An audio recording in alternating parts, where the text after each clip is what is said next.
CBS Radio Mystery Theater presents...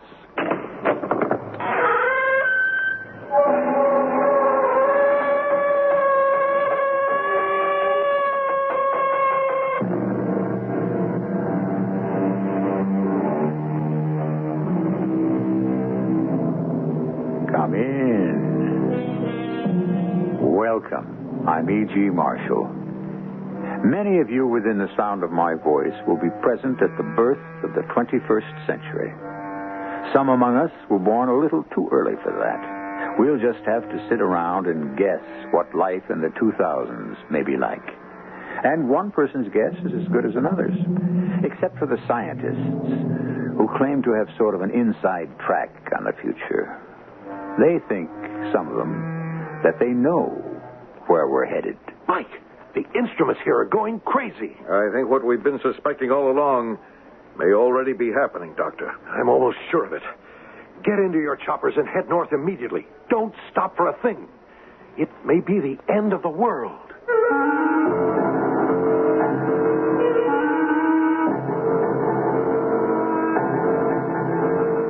Our mystery drama, Bottom of the World, was written especially for the Mystery Theater by Arnold Moss. It stars Tony Roberts and Christopher Tabori. It is sponsored in part by Buick Motor Division and ARM, Allergy Relief Medicine. I'll be back shortly with Act One.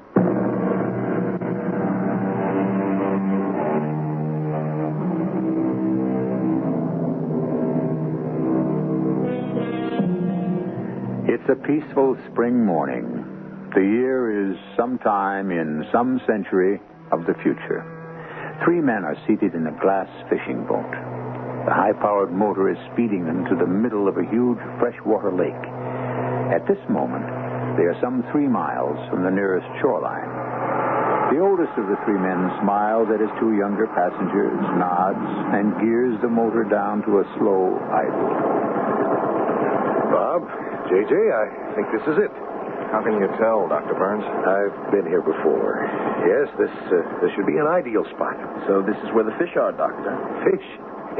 Of course. They've never failed me. Not once, JJ. And I'm sure they'll cooperate today. Shall I cut the motor, Doctor? No, Bob. Keep it at idle. It's safer. Dr. Burns. Yes, Bob? I speak for JJ as well as for myself. You mustn't think we don't appreciate a man on a schedule as murderous as yours, head of one of the most sensitive agencies in the whole government, closing up shop for a whole morning just to take two of his younger protégés off on a fishing trip. So we've been wondering, well, how shall I say it? What you've done to deserve such special treatment. Something like that. Yeah, why us? Well, first get your lines over this side, Bob.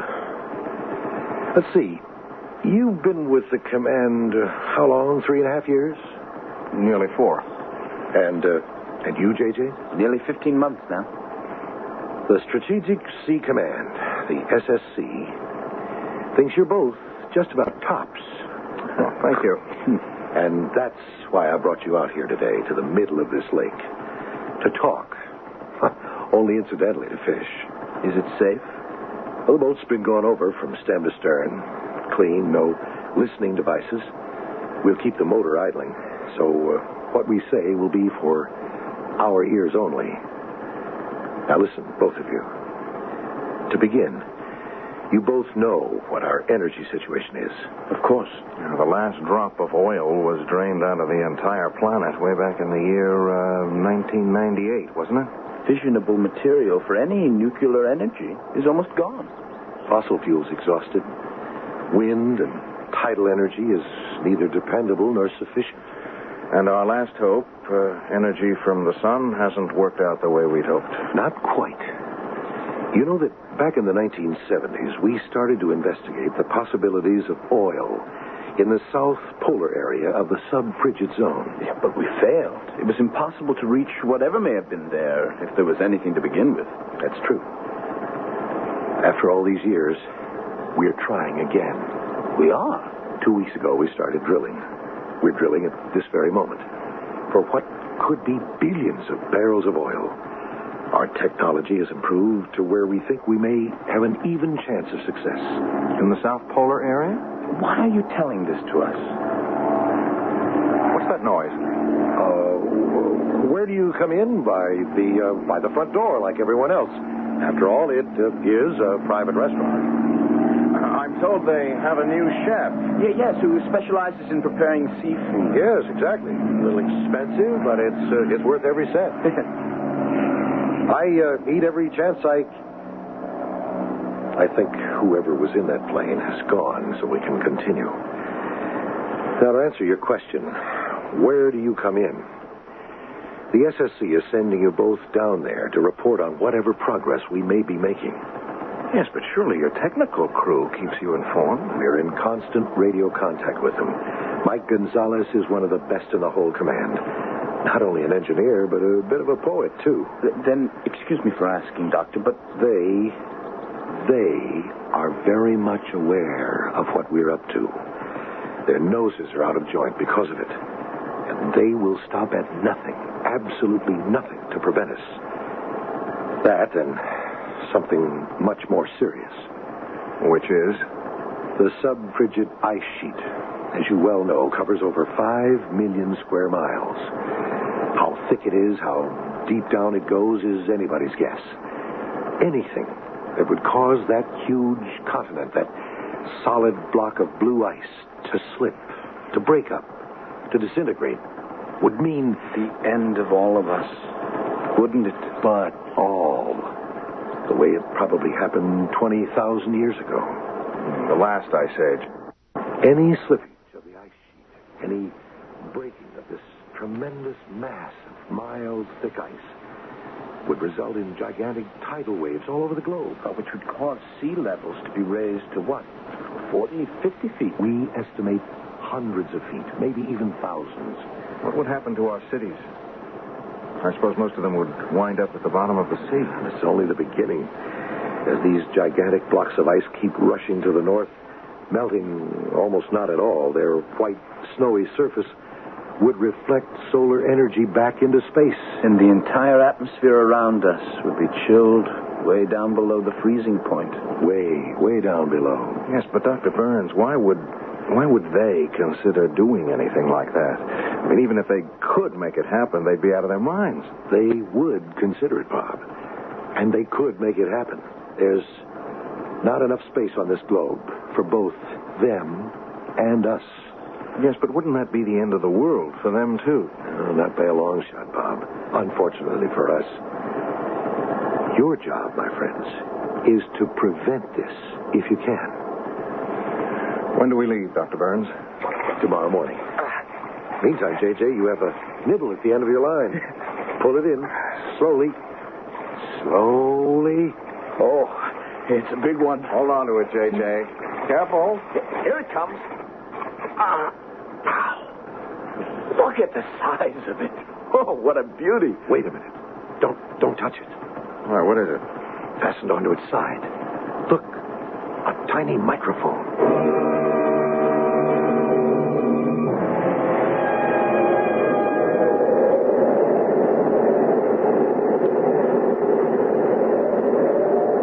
Did you ever see anything like this air down here, J.J.? Never, Bob. First time in my life I'm able to see the air I'm breathing. It actually glitters.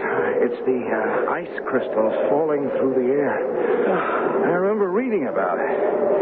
Clear air precipitation, it's called. Oh, look. There's Mike Gonzalez waving to us from outside his work shack. Be with you in a minute, Mike. Take it easy, fellows. Let me get used to the altitude. He's right. Wow, will you take a look at those huge boulders? What crazy formations. It's as if some oversized monster had twisted them into those shapes. 50, 60 feet high. But they don't look real. Morning, Bob. J.J., you sleep well? Like a top. Yeah, same. Noise of the engines didn't bother you too much, I hope? Well, after the flight over the mainland, which I thought would never end, nothing could have stopped us from sleeping like a couple of kids. Well, let's go into the work shack. Quieter and a little warmer.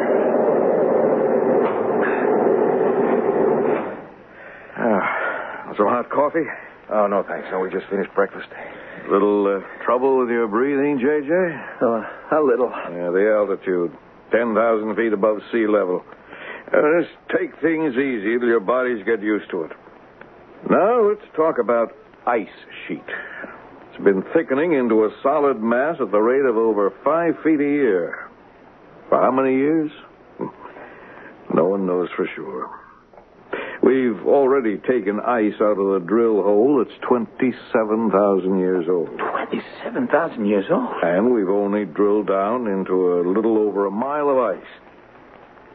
What makes everything so much more difficult is that the whole sheet floats in constant motion. What was that? That, my friend, may be our biggest worry. Maybe our only real worry. The ice cracking up? It might be just that. But how? Why? What would cause that? What was that noise, Mike? That sound you just heard could well be the result of a nuclear explosion somewhere down here at the bottom of the world. Maybe 1,000 miles away. Our instruments will indicate if I'm right. The second one in 10 days. They are very methodical. Then if Dr. Burns was right... A few more blasts like that last one, and we may have to close the book. Final chapter. We drove ourselves from the garden, but it was always possible to return. Up until now. Now it looks as though we may have planted seeds in the dead soil of a lost world. A world that may have to go on, if it goes on, without us. Well, we don't just sit here with our heads in our hands, do we? I mean, can't they be stopped some way? Any suggestions, Bob? The time may have come for all of us to fold our tents. We, as opposed to they, may have to give up this little piece of real estate we call the world. It may only be a matter of days.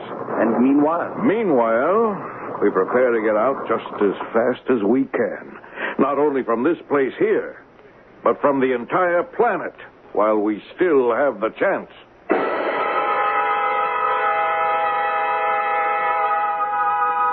It's been said that a man begins to live only when he treats each new day as if it were his last. Our three friends in the South Polar area of some time in the future have the feeling that every tick of the clock is bringing them closer and closer to their inevitable end. That each of the next few days may indeed be not only their last, but the last for most of the world they know. I'll return shortly with Act 2.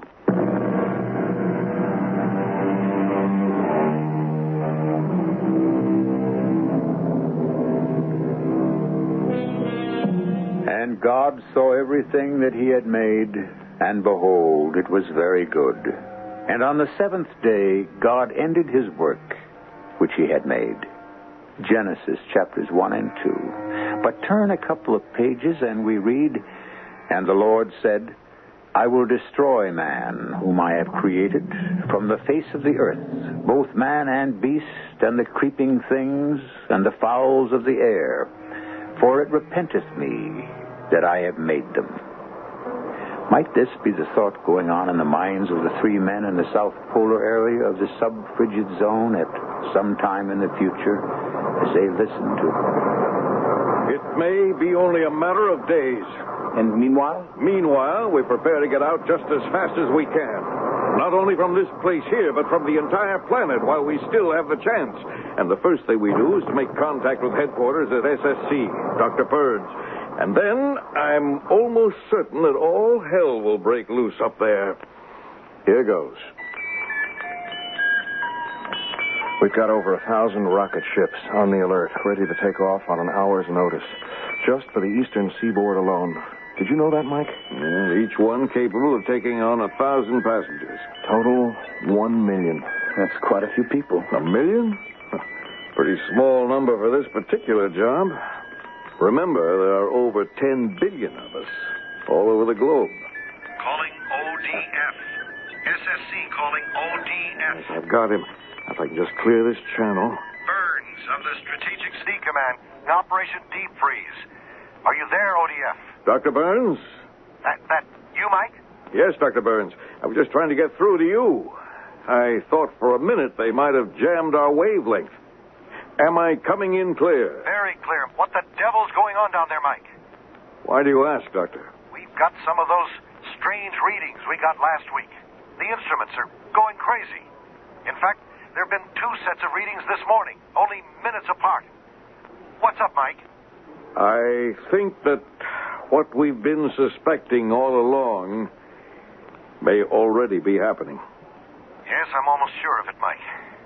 And they're putting just about everything they've got into those explosions. What are your orders? Mike, how long would it take to dismantle every bit of vital equipment? 3 days, maybe 4, depends. 4. Mike, I want you and your crew to destroy every piece of usable equipment you've got. Everything. Right away. Every motor, every machine, every instrument, except the radio. Leave that for the last. When do we start? Right now. Mike, we're at the point where every hour, every minute may count. You mean that we... The sub-frigid ice sheet has already begun to slip, broken up in over a dozen places. We'll follow your orders to the letter, sir. Then head back up here as quickly as you can. Load your men into the choppers. Head north for the mother ship, which is waiting for you. Mike, we'll radio your assignment to a specific spacecraft on your way up here. Mike, this is it. So shake the ice out of your tails real fast. Every one of you.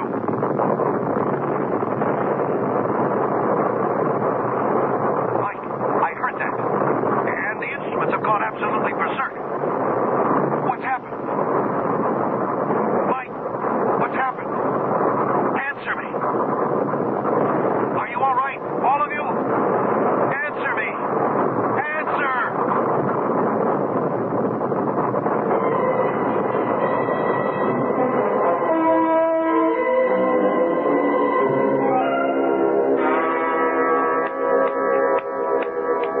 Come on, JJ. Come on. Wake up. Wake up. JJ, you all right? Oh, sorry. I must have passed out. That last blast was a real big one. A lot nearer than any of the previous ones. I think I must have passed out myself for a couple of seconds. Well, let's see now. Mike. Huh? Look out the window. Where? Where our crew was drilling. I don't believe it. It's not possible. Every single one of the drill towers has collapsed. Yeah, and everything with them. The shock of that last explosion just toppled them over. Drill towers, drills, drill pipes. The entire works. Like so many children's toys. Oh, I've got to get out of here and see that the crew is safe and no one was hurt. Yeah, we'll go with you. Meantime, we get everybody into those choppers just as fast as we can and head north for the mothership. And then? And then, JJ, we pray.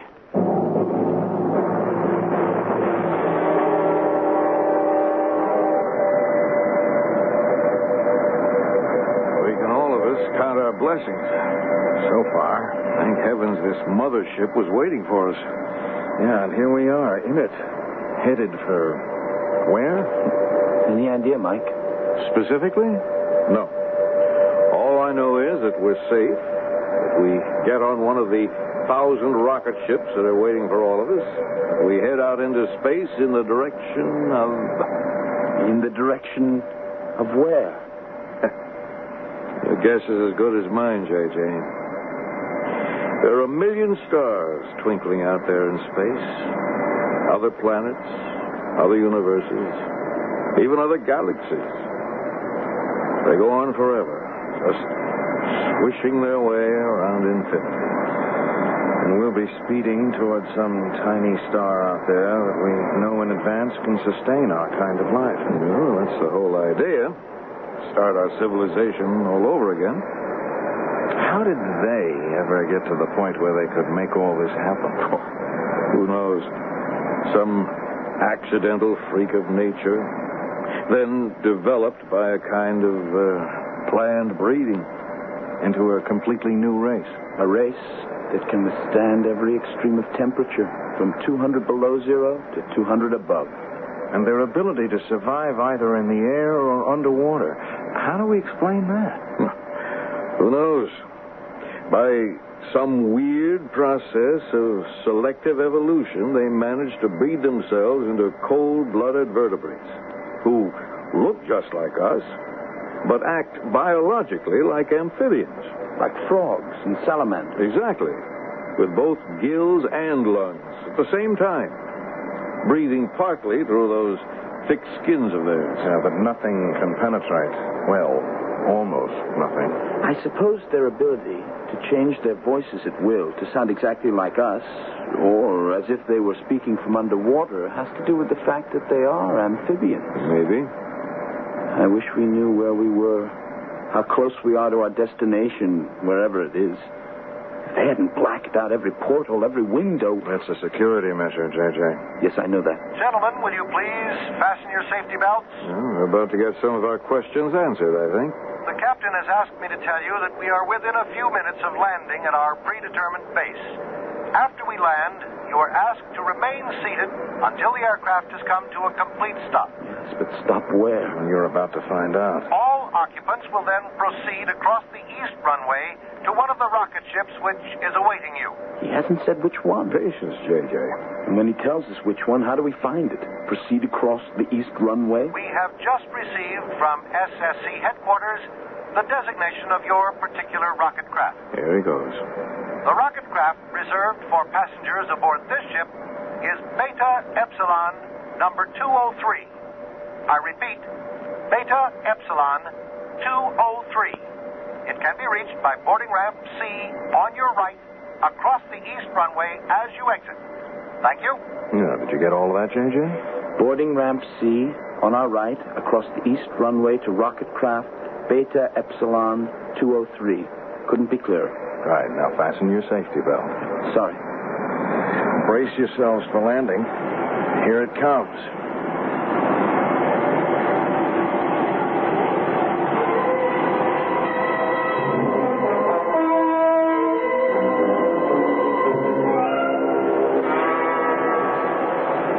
I wonder if Dr. Burns is here to meet us. To get a one-to-one report from us on what happened? I certainly hope so.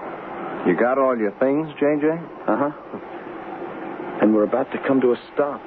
I must confess, I'm a little concerned about the next leg of this trip. Well, we're all concerned, J.J. Very much concerned. I can tell you, I'm a little terrified. It's taking them an awfully long time to open those doors. Oh, what's holding them up? Oh, patience, J.J., patience. Are they going to keep us standing here all day? Why don't they open the doors? Gentlemen, may I ask all of you to please take your seats once again? The captain informs us that there is some slight difficulty in opening the doors from the outside. Meanwhile, please relax in your seats until the doors are cleared. The delay will be slight. Slight? What can be wrong? Any number of things, Bob. The captain has also asked me to make the following announcement. Please listen carefully. Once the doors are opened from the inside of the craft, please make your way to boarding ramp C in the reception hall, which is heated as quickly as you can. Wear the warmest clothes you have with you. What's he talking about? Heated. Warmest clothes. It's summer up here. Place mufflers or scarves, whatever you may have available, over your mouths and noses. Breathe as little of the air as possible. What's wrong with the air? Both of you, and listen. That will be all for the moment. I think I know what's happened. I'm sure the outside temperature has already dropped so low that just breathing the air for more than a minute or two will freeze the tissues of the lungs into solid lumps of ice. And so the people in cities that are above sea level... Gentlemen, please stand by. We have succeeded in opening one of the crisis doors. Prepare to disembark by sliding down the emergency chute. I can't wait to get out of here. Keep moving, Bob, please. All right, easy, J.J. Now, easy. This way, gentlemen, please. What is this? What happened? It's the most savage wind I've experienced in my entire life. I don't think we'll be able to buck it. Blast it. Freezing air. It's crippling. I can hardly breathe. Look, there's no one out there. It's not a living soul. Yes, there is, Bob. Look there. And there. Those are the maintenance men. The men who take care of the aircraft. Why are they standing there in those strange positions? I think they're all dead, J.J. Frozen stiff into whatever positions they must have been in. What do we do? Make a run for the reception hall and boarding ramp C and hope we get there. And if we don't? Then we join that group of stone-cold statues out there. Those refrigerated corpses we're staring at. I'll get out first. Here goes!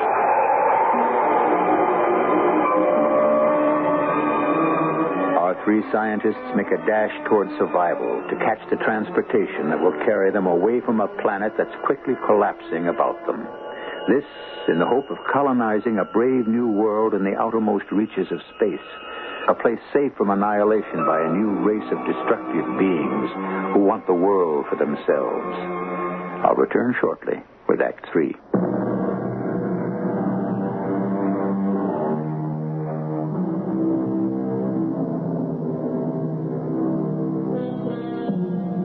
From Chapter 5 of the Book of the Revelation. And I saw a book written within and on the back side, sealed with 7 seals. And I saw a strong angel proclaiming, "Who is worthy to open the book?" And no man in heaven, nor in earth, neither under the earth, was able to open the book, neither to look thereon. No man today is privileged either to open that book of the future completely, or to reveal what lies ahead for all of us. But the scientists are doing their best to peek, trying hard. Now, we rejoin our 3 scientists. I don't think I've ever run so fast in my whole life. You, J.J.? Halfway to this hall, I was sure I'd never make it. Hey, you all right, Mike? Yeah. A little weak in the knees and very short of breath. But we did make it. What's more, we're on high ground. It's warm and comfortable in here. And we don't have to go outdoors again to get to the rocket ship. I'm not sure I could go through that a second time. Have you two noticed anything peculiar? Anything special about the people who seem to be moving toward Beta Epsilon 203? Peculiar? Well, I haven't had the chance to look. Yeah? Well, when you get the chance, look. You may find a little surprise. Meanwhile, I'm going to try to get a call through to Dr. Burns again. Yeah, he's got to know that we've come through safely up to this point, and the shape of the place we left.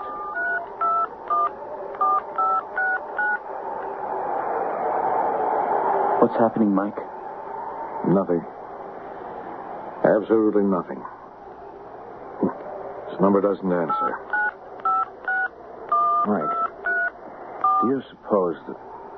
I don't know how to say this. That they have penetrated the Strategic Sea Command?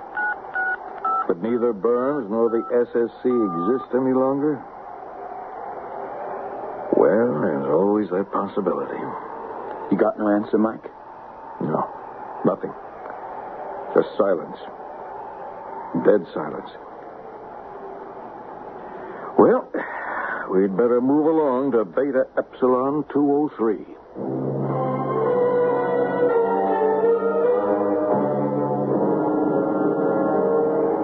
The ship is full. We've been sitting here over 20 minutes. Why don't they take off? Get us off this ground. Get the whole thing over with. I'm sure they're doing their best, J.J. You all that anxious to leave our little world?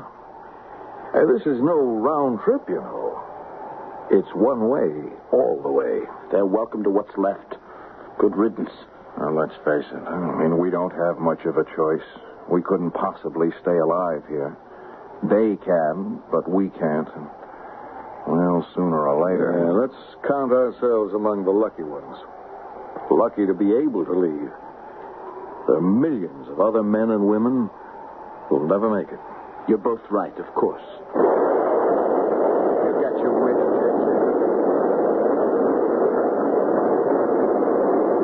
off. So long, little world. Here's to our new paradise. We walk through blindfolded, and the noiseless doors close after us forever.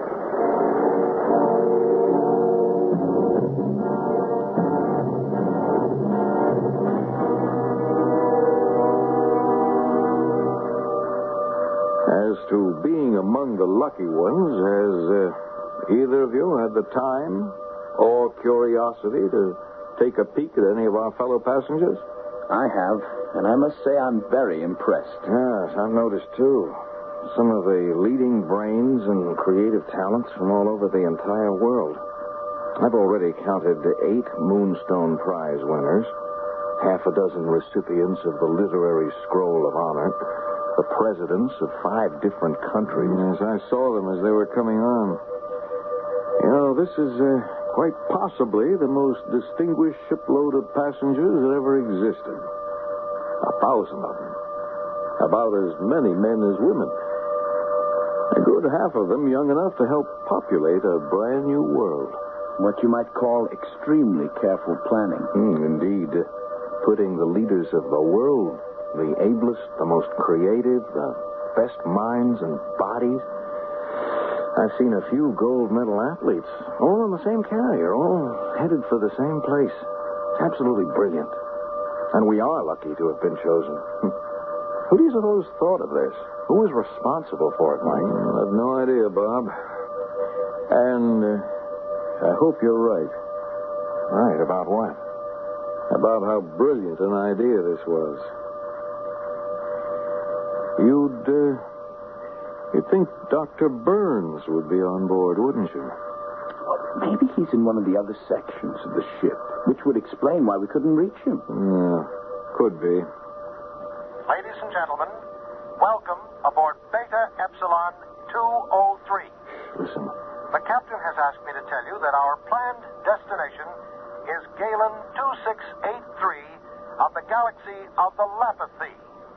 The physical properties of Galen 2683, its life-supporting qualities, air, water, climate, extremes of temperature, are almost identical with those that we have left behind. That's comforting to know. Quiet, J.J. In the unlikely event that there should be any difficulty in landing for any reason, Maton 2211 of the same galaxy will serve as backup. Flying time should be approximately 48 hours. That's all? If you have any questions, members of the crew will be happy to try to answer them. Thank you. Galen 2683. Here we come.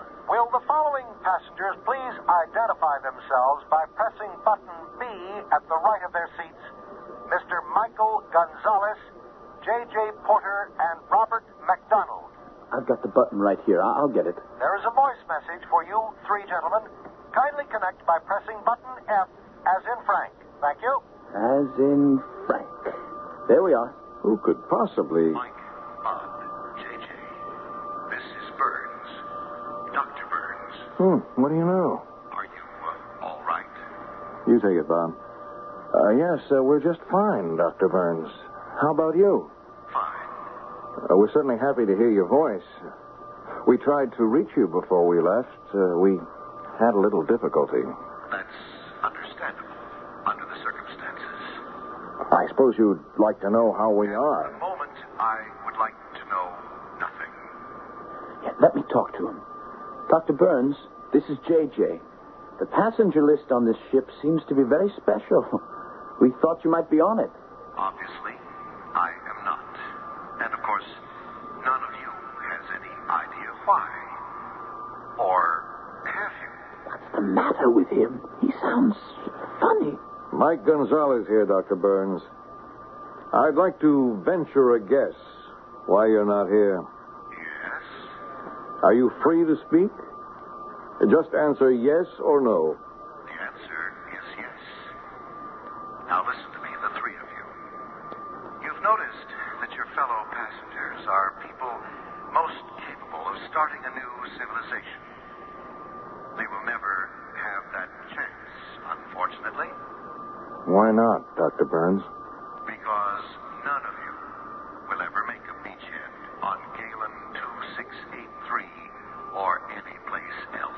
What's he talking about? We all know how efficient they are, do we not? They are nothing less than diabolical in working out their plans. That they do nothing without a precise master plan. So? Beta Epsilon 203 is part of that plan. A plan to exterminate every leader of the world all at once in one single blow. I don't believe this. Believe it. There's not a chance at even a few of you escaping or surviving. The end for all of you will be complete, final, and very neat. But we're headed toward a beachhead on Galen 2683. Isn't there any such place? Yes, there is.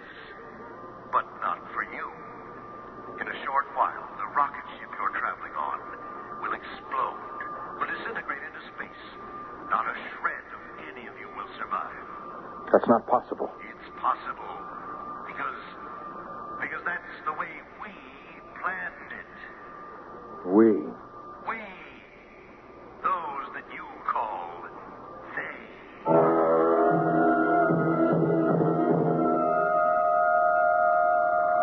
What's that odor?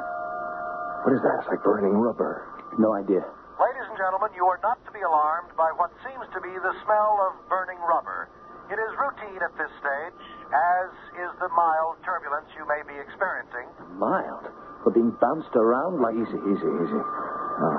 Look, he's making his way toward us. You gentlemen received your message satisfactorily? Yes, we did. Thank you very much. You understand its significance? I think we do. Then there's no point in pretending any further. One of us is keeping an eye on the crew. I watch the passengers. Not that there's anything you could possibly do to prevent what will happen. A question. Yes? How much time do we have before... Minutes. A very few minutes. And what happens to you and the one up forward that's guarding the crew? We die. We vanish, along with the rest of you. We volunteered for this trip. And the mechanism that will set the whole thing off?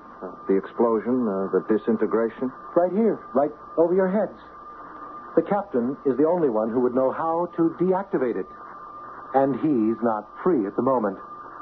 Now, gentlemen, if you will excuse me... JJ, what are you doing? Put down that gun! I'll get him first, then his friend up there with the crew. JJ, no, it won't do any good. That's not the... Excellent marksmanship, young man. Your rather quaint, old-fashioned bullet struck me right over the heart. How foolish. How wasteful. Surely you know your bullets cannot penetrate our skins? No. But this can. Ah! And now, the same treatment for his friend. Up forward in the cockpit with the crew. Mike, JJ, excuse me, please.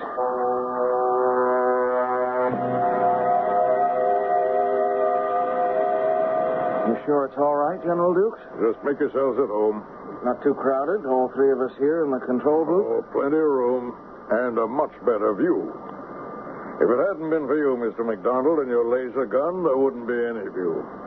And your deactivation of their mechanism, General. We're all very lucky. It's all over and in the past, General. It's what's ahead of us that counts. Look out there. Coming right at us. Galen 2683. That little speck? That tiny pinpoint? Pinpoint or not, JJ, that's going to be our new home. That's a new world for all of us. How long before we're inside its orbit? At our present speed, I make it 1 hour, 12 minutes, and 28 seconds before landfall. Keep your eye on it. Oh, it gets bigger and bigger even while we watch it. It's like a little blue-green ball. We're traveling fast. There's our future, all right. Our future is in the hands of fate, JJ. Wait a minute. Take another look at Galen 2683, gentlemen. Our future would now seem to be in our own hands. Holy... What happened? It was there, and then it just kind of disintegrated. It disappeared right in front of our eyes. There's nothing there. Nothing. Are we looking at some kind of mirage, General? No, sir. Happens all the time. What? 1 minute there'll be a star no one's ever seen before. Just materializes before our eyes. The next minute, something like this Galen star just blows up in our faces. Destroys itself. And is never seen or heard from again. Pity. But we get used to it. And why do you suppose a thing like that happens? What causes that? Who can tell? Every once in a while, a star and the people on it turns to cosmic dust.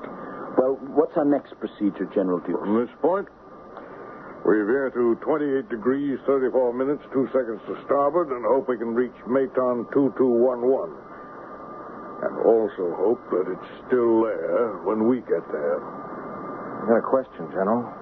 I know these stars sometimes have had other names, other than the designations we've given to them. Just out of curiosity, would you know if Galen 2683 was ever called anything else? Well, I have a feeling it was. Here, let me get the book. You got your reading glasses, Bob? Yes, sir. See if you can find it under G. Let's see now. E, F, right, here we are. Galen, 2683. Yes. It did have another name. Back in the 1970s and 80s, it was known as the Earth.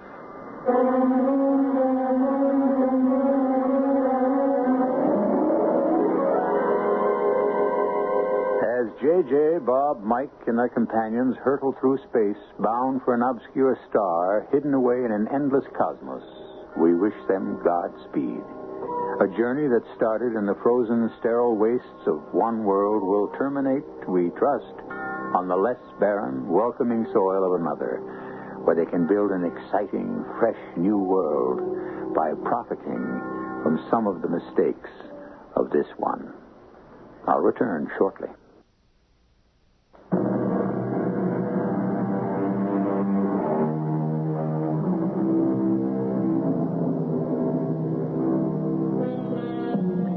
You may find it of more than passing interest that within the past 2 years, the Institute of Polar Studies of Ohio State University suggested the possibility of some of the things you heard in our story. In February 1977 at Edwards Air Force Base in California, a year's tests were begun at the Dryden Flight Research Center as a prelude to an altogether new era in spaceflight. A few days later, we read that the National Aeronautics and Space Administration, NASA, is accepting applications at the Johnson Space Center in Houston for what they call mission specialists. Just how special will these missions be? Our cast included Tony Roberts, Christopher Tabori, William Griffiths, and Robert Maxwell. The entire production was under the direction of Hyman Brown. This is E.G. Marshall inviting you to return to our Mystery Theater for another adventure in the macabre. Until next time, pleasant dreams.